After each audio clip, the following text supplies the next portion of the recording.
The newsroom, where untold story is revealed.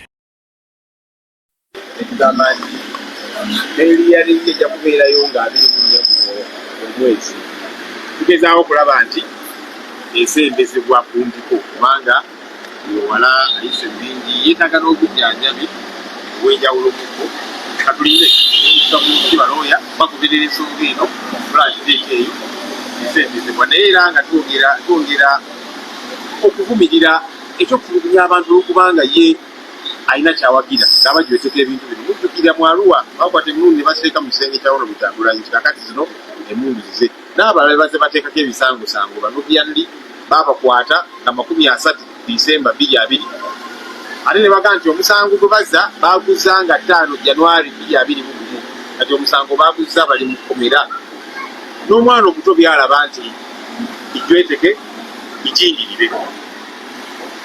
Ensonga endala balooya bajja na kwongera okugikkaatiriza obulungi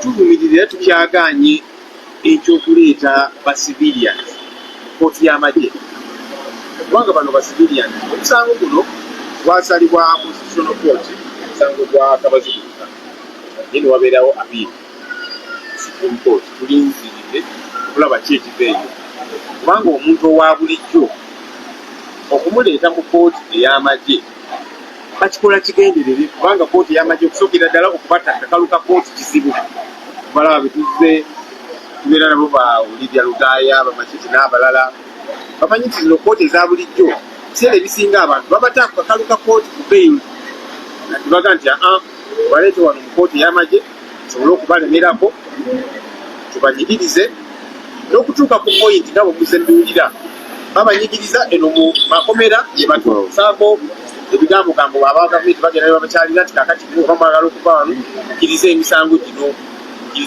gino era mugambe nti Kyagulanyi ne banne babakozesa ate ne babavaako ne babakozesa okufuna ssente n'ebirala fe ne tugamba kiba tubakozesa okufuna ssente mubadde tulekera okufuna ssente ezo tugamba nti tetubakozesa okufuna n'ebirala so kati yembeera gye bagezaako okubateekako tusaba Supreme Court ensonga tusale omusango guno eggwanga litegeere kubanga ffe tugamba nti nedda amateeka bwe gagamba abantu ba bulijjo balina kubeera mu kooti za bulijjo ab'amagye be balina okuleetebwa wano babyogere mu nzungu ne bakansi okubere.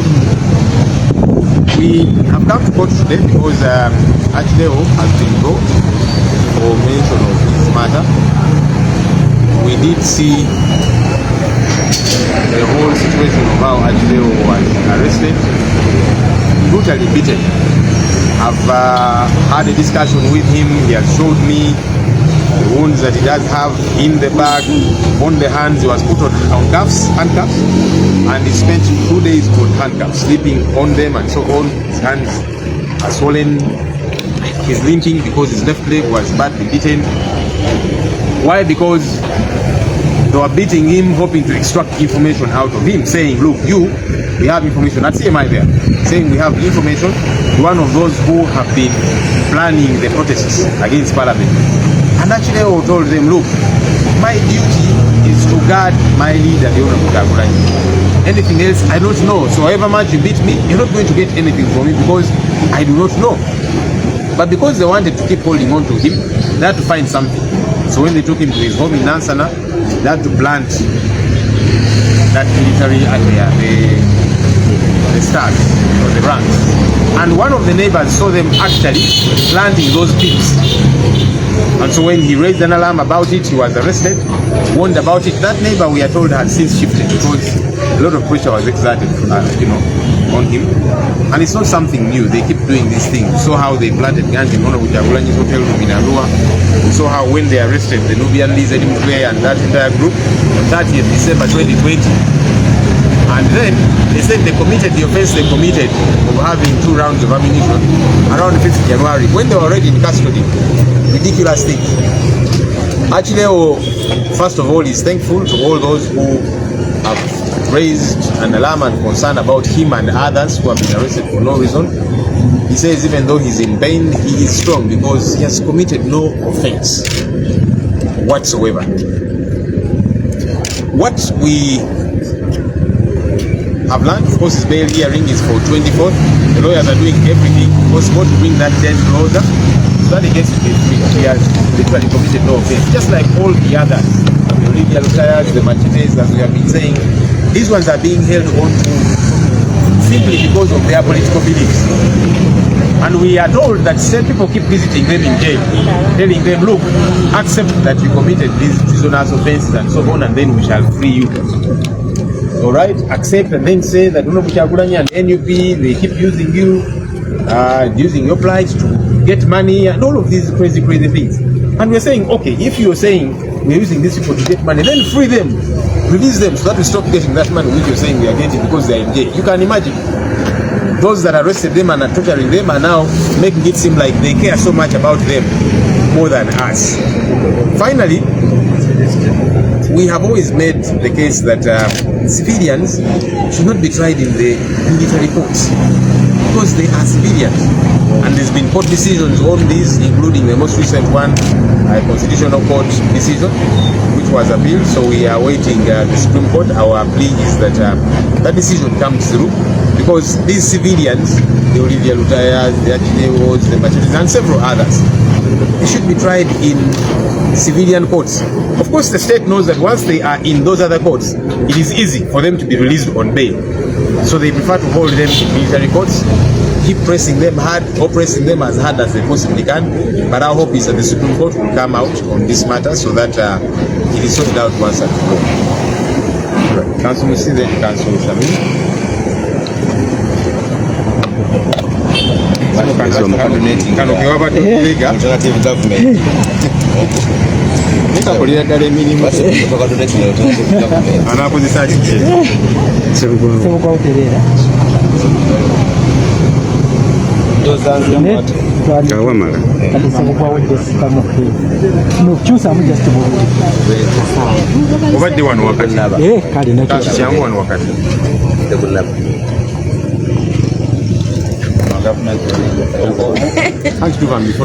Ekiriwo ekikulu nti okozesa amateeka okulaba nga tulwanya entalo z'ebyobufuzi kubanga akirewo talina musango ng'abalala bonna betuze tulabe batalina musango era nze ndowooza bannayuganda bonna bandibadde bafuba okulaba nga balwanyisa enkola eno ey'okukozesa amateeka kubanga omuntu yenna asobola okusimbibwako omusango guno nga bwe bakola nti bajja kujjewo bakuteekako bayinza okutera abamu babatekamu basasi banobyende babatekamu basasi pulezidenti bamuteramu muntu kati bamutaddemu nyota abamu babakutirwa bukofiira abamu babakutte ba t-shirts so nze ndowooza nti ekyokuwozesa abantu mu kooti y'amagye abadde bannamagye era kooti bwe yagamba etakozesa mateeka kikyamu kyakireewo tujja kulwana kulaba nga tuyita mu makubo gonna agali mu mateeka okulaba ng'ayimbulwa baatugamba olulala nti okunoonyereza kwali tekunnagwa tulinze kyebatugamba olwaleero naye nga tugenda kulwana kulaba ng'ayimbulwa kakalu ka kooti tetekayo okusabako okweyimirirwa kooti yakuwenda ku omwezi 24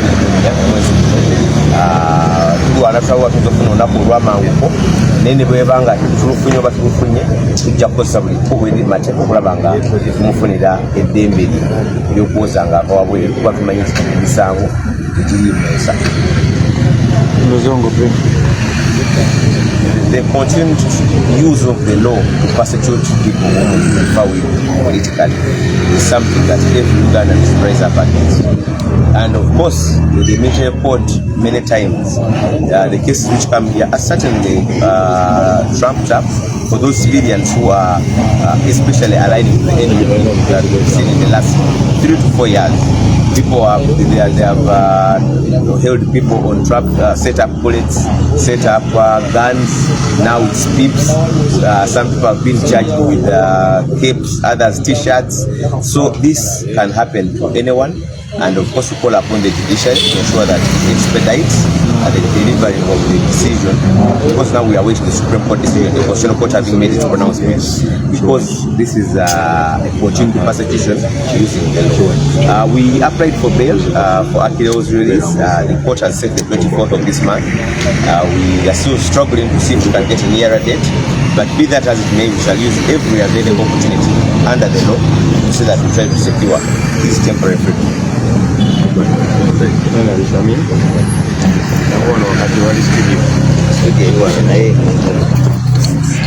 lwaki kyanjo tasobola kukolako makeup oba Sulaiman oli mu struggle yayina kubuzo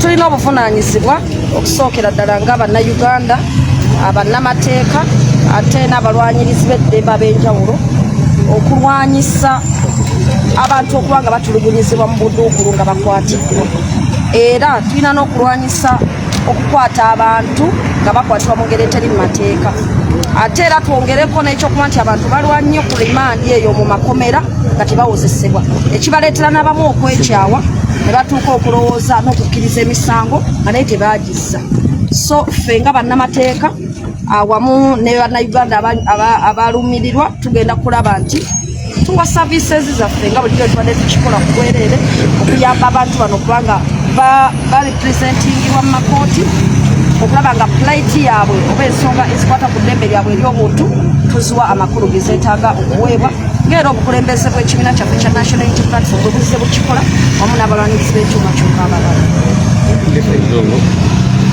Yeah, we have a duty as Ugandans, as lawyers and human rights activists to fight for the rights of all persons under incarceration, and most especially the right to be held lawfully in accordance with the law, the freedom against torture, or the freedom against torture in detention centers, and to also fight against the prolonged remand. People spend a lot of time on remand when they are not being tried, and that is causing a lot of problems.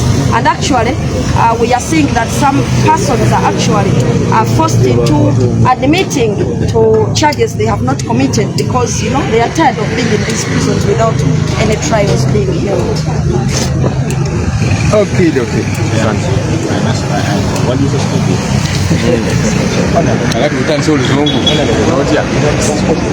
ensonga ya obusibomu suspect Sanya ebiri kutambula tiyakubirako omuntu omwesimu eyetaaga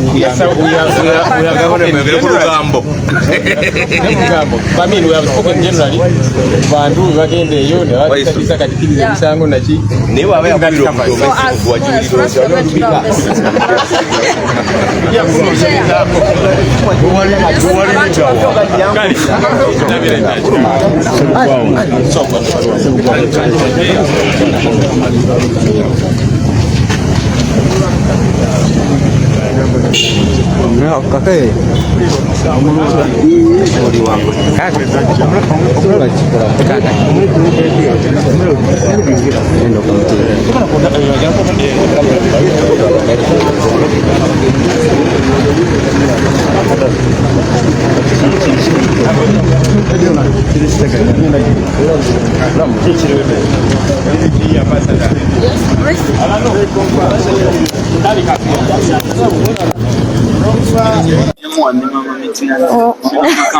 Yes, abantu baffe, yes.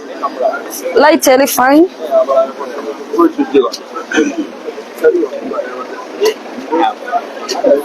Yes, abatategera kigenda mu maaso tulwana ku kooti mashe makindye tuze kulwa comrade waffe akirewo Kivumbi bamukomezaawo mu kooti leero mwenna mukimanyi nti bamukwata ne babeera nga bamuteekako emisango nti ayina ebintu by'amagye by'ayina byetumanyi obulungi ffenna nti byajwetekwa bujwetese mu maka ge era nga waliwo n'abajulizi abalaba nga ebintu ebyo biteekebwawo so tuli wano ffenna mu kooti masho nga bootulaba bacomrades bano bonna baze ni solidarity abantu abalala bangi nnyo basigadde eri munda wamunda tebakkirizaayo bamawulire tukoledde wano ebweru naye kyenjagala okubajjukiza n'okubategeeza tuli wano ku kooti masho Akiro Kivumbi bamuleese dda so tugenda mu kooti ye tulina twali tumusabidde okweyimirirwa kubeera nga kuwulira twagala gezaako kupushinga kulaba olunaku olwali banakkiriza okusaba okweyimirirwa okuba nga tubeera nga bakuwuliriza naye bwe baba balemeddeko bali bataddemu ennaku z'omwezi 24 September nga ze bataddemu naye twagala tubadde tugezaako okureconcilinga tulaba batusobole okukola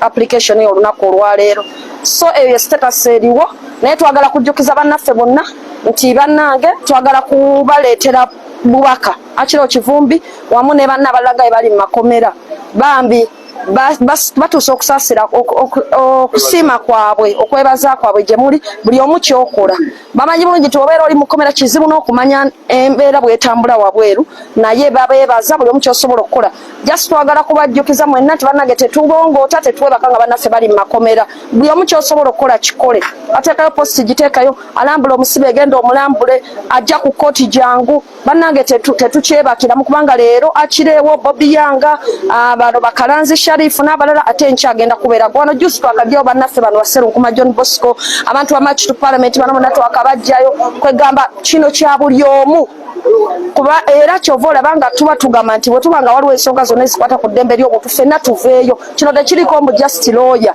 eno solidarity tetugyetaaga buli muntu tumwetaaga so nange njala twala mukisa gwange kwebaza ba comrades bano bonna nabo nga baliwo bannange mwebale nnyo mwebalire ddala kulaga mutima mulungi kubeerawo kuba bannaffe abakulembeze n'abantu mwenna mu capacities zammwe nga bwe muliwo n'okwebaza obukulembeze bw'ekibiina kyaffe kya NUP okubeera nga ebbanga lyonna bagezaako okulaba nga bakola ki nga tuyimirirawo ku lw'abannaffe era njagala nakugumya abantu baffe nti munnange ffe tukola buli kisoboka kyonna okulaba nga mufuluma tusigala tuvumirira kimu okuwamba abantu mu bumenyi bw'amateeka okubakwata mu bumenyi bw'amateeka okubatulugunyiza mu buduukulu wamu n'okubaliisa ku limandi nga tebawozesebwa n'okubatiisatiisa n'okubajwetekako emisango gye batakoze olw'ensonga z'ebyobufuzi ekyo tusigala tukivumirira era tugamba nti abasibe bonna bateebwe Sami de Maita family akyaliyo mukomera akomawo mu kooti ku Buganda Road naye ku lwokuna luno so ate n'ekirala nakyo kankiyiseewo tine kooti zaffe muba muwabbeera application obukwakulizo buleme kuteekebwa ate kulemesa muntu kukola ki kufuluma ku bbeiro n'omusaba miliyoni 5 miliyoni 3 n'osaba national ID abantu abamu tebalina nazi national ID z'ababulako dda abalala tebalina zi passports n'okolawo obukwakulizo obukola ki obulemesa so ebyo byonna tubiteeke into consideration twagala kwebaza nnyo buli muntu asobodde okujja wano tukyagendera ddala mu maaso tugenda kuddayo mu kooti wali obunkenke bungi kubeno tuli ku kooti masho makinde naye munnange ffe era tetutidde bacomrades babano ndowooza wasobola okubaayo abaako kye boogera Serunkuma maybe you can say something tuli wano ku nsonga za Akireewo Kivumbi Akireewo bagenda enkana wabuka wera kikumi bali makomera kansotaminono yaliwo nnyo Akireewo kyayitamu nakiyitamu era mbadde mundeyo ngajogera naye nanyumiza ekyali ku embuya ku Ssemwayi nga byonna tebyawukana abasajja balina narrative y'emu gye bakola gye bavuga bwe bamukwata ne bamutwala ku Ssemwayi mu ku bye bamubuuza mwizaako ki pulaninga ki nakati amasimu g'ekanso gyotayisizaawo nti bakyagalina ku Ssemwayi abantu abo baba n'amasimu bagatracinga bagakebera gonna bagaasa abanoonya information abantu bano obweraliikirivu bwabwe buli ku Kyagulanyi azaakoki basingise bambega bonna batukubye emigo nga batubuuza ekintu kimu Kyagulanyi azaakoki batuyinkasaleitinze ku nsonga emu Kyagulanyi azaakoki gavumenti espendinga sente nnyingi nnyo mu bambega babambega bamwe nga tebakyakola then mukwate Kyagulanyi mubuuze osaakoki kubanga ffe tuli bantu ba bulijjo ba lopu be batuula ne president lwekigwo temubakwate so nze ndowooza nti ekigendererwa kyakutulafuya kutumalamu maanyi obutagoba kino kyetutunuulidde naye newankubadde tusibiddwa emirundi gye tutasobola kubala makomera ge mututemu nemutuwozesa ne muzamanyinzi era wembamudeero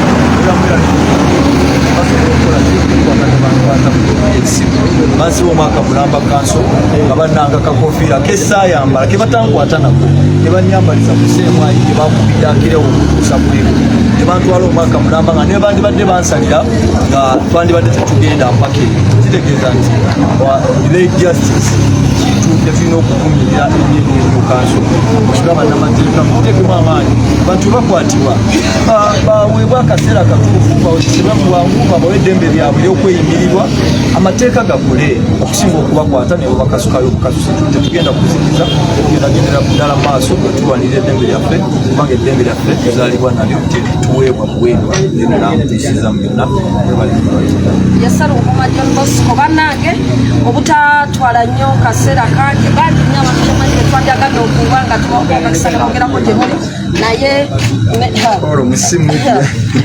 maybe waliwo omulala agala okwogerako abuuzeeko tweralikira kooti okutuula nga tuli wano maybe mubuuzeeko abuuzeeko mubuuza oyagala obabuuzeeko jasi kigambo kimubiri omusimeni yawaali mukulona naye waali. Bannayuganda tubalamusizza mwenna mwebale okulwana olutalo lwe tulimu lw'amaanyi ate si lwa muzannyo, ate embeera gye mutaddewo etiisiza ddala abasajja.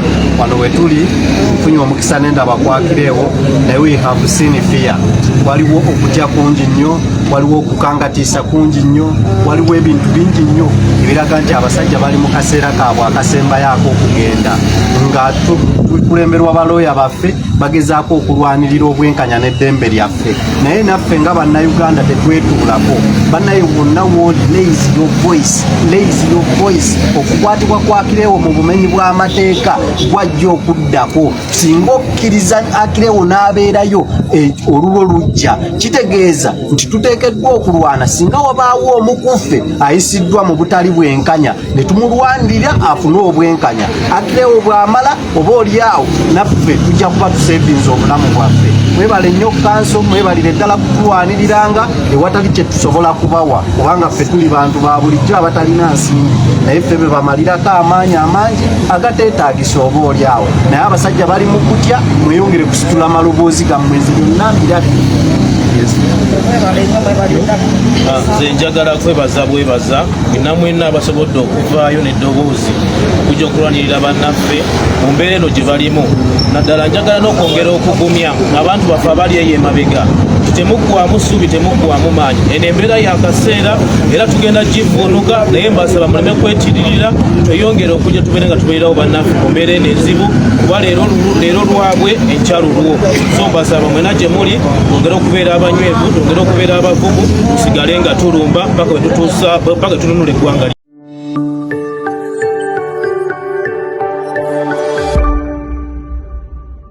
Beyond the newsroom, where untold story is revealed.